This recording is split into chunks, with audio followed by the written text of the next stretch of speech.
When we really love a game, we'll go the extra mile for it. We'll explore its furthest reaches just to be sure in our heads that we've seen all there is to see.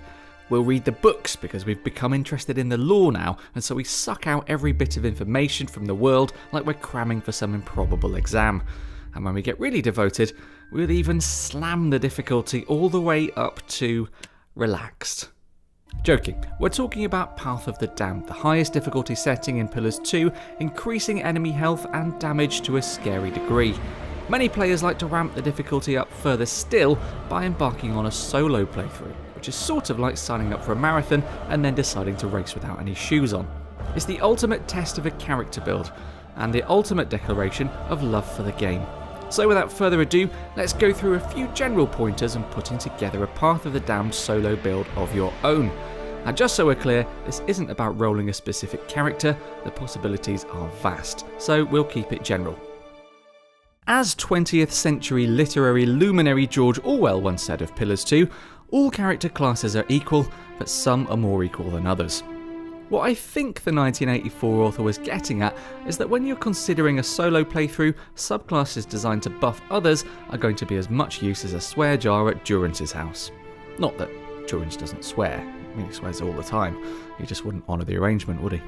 With that in mind, it's best to discount the classes and subclasses that are geared towards buffing others instead of damage dealing, and look, there are no real hard and fast rules here. That's the beauty of a game like Pillars 2. It's down to you to decide how your character will work. You've got the freedom to play however you like. All that fast, mind-boggling, endlessly complex freedom. But it's going to be a lot harder to complete a solo playthrough with some classes than others. Chanters just need to stay alive in order to be effective, for example, letting their chants do the work. Ciphers need to score weapon damage in order to use their abilities, so you should consider how your build will work as a lone wolf, and whether you back yourself to micromanage them properly. Again, there are no definite rights and wrongs, but identifying a concept that'll work without any other party members, and one that's feasible to micromanage in battle, will be a big help here. With that in mind, in this video we'll look at the monk and the wizard. Monks are great damage dealers whose fixation on pain is a big advantage when you're the only one absorbing it. You do have to manage those wounds effectively, but on the plus side there's a lot of punching people to death. And if you choose the right path for a wizard build, you'll have a DPS dealing, mega healing monster on your hands who can empower themselves and unleash some of the most powerful abilities in the game. There are definitely plenty of other options regarding class, but these two are a good way to dip your toe into the Path of the Damned waters. Okay, class chosen. Phew. You've basically completed a Path of the Damned playthrough already, but let's just see it through a little bit further just to say we did. Next task is to roll your character's stats, and at this stage it really pays to double down on your specialties. Rolling a bunch of 11s and 12s across the board isn't going to cut it, because in order to survive, you'll have to really specialise in the areas your character's designed for. Using the monk as an example once again, the stats to commit to are dexterity, perception and resolve. This will help you to land punches, which is kind of the whole point, so these should be all at above 15 or above. We'd recommend going even higher with perception and resolve, like so. Who needs intellect anyway? Throwing punches isn't the most cerebral of activities after all. The point is that a monk with 12s across the board is going to be, well, a bit ineffective at everything. It's tempting to roll high for might and constitution for any character who will be at the brunt of the battle, but remember that the monk likes getting wounded. As long as you can heal yourself in battle, it doesn't matter whether you have a big old vat of health or a small pool. For wizards, we recommend going all in on dexterity, perception and intellect, at the expense of might, constitution and resolve. You can distribute points however you like between these three, but splitting them fairly evenly is best if you're not building a multi-class character. Again, the same principle applies here. You're doubling down to make your wizard great at his specialty, casting powerful spells, right from the get-go. Oh, and when it comes to picking a race, it's best to just run with the stat bonuses handiest for your class. Orlans gain bonuses to perception and resolve at the expense of might, which will be just fine for a monk build. For wizards, godlikes and elves are the best shout because they come with bonuses to either dexterity, intellect or perception, all of which come in very handy when casting spells. You might like the way dwarves look, and who doesn't, but if your stat bonuses don't sync with your class concept, pick a race that does. Right, we've made it this far. Monks and wizards are highly capable of braving it on their own in the right hands, and with the right abilities as they level. As our own bitter experience will attest, many's the promising build that becomes totally balked somewhere between levels 3 and 10 because of a few erroneous ability picks. So, how do you go about making the right choices at every level?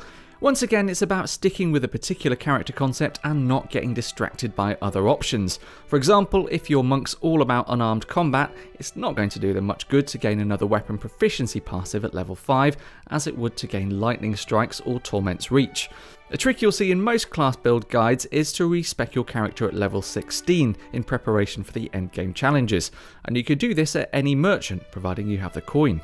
And if you want a level by level breakdown of which abilities to choose and when, well, roll tape on our next tip.